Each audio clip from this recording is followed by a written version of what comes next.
Ayan na! Magandang araw, mga katribo!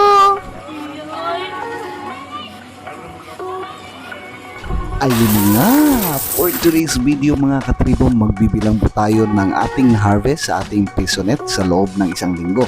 At ipapasilip ko rin po sa inyo ang simpleng setup ng ating computer shop.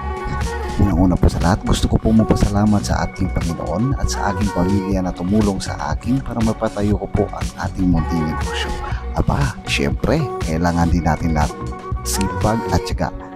Nagsimula pa lang ang aking computer shop noong panahon ng pandemic taong 2020. Hanggang ngayon ay operational pa rin po ito. Maraming salamat po sa inyo at sa mga tumulong po sa akin. Kung hindi dahil sa inyo, wala ako nito. 10 units pa lang tumatakbo sa aking computer shop. Plano ko rin po itong dagdagan sa tulong po ninyo.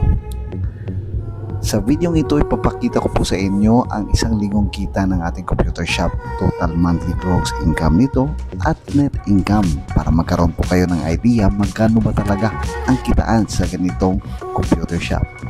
Nung bata po ako, gusto ko po talagang magkaroon ng negosyo.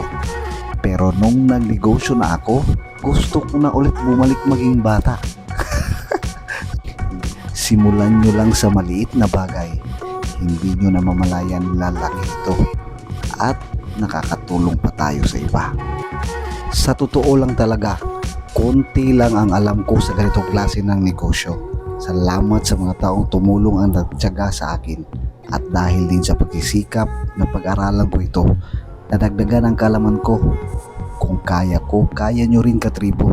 Maliit na negosyo kung tawagin ng iba, pero dahil sa pinagsikapan ko ito, sobrang laki na ito para sa akin.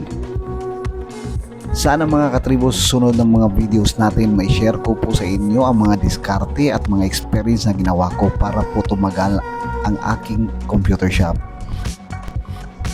Ayan na nga, 7,300 pesos ang na-harvest natin for this week. Ano multiply natin sa 4 na week sa isang buwan, 29,200 yung gross natin, approx lang naman po yan.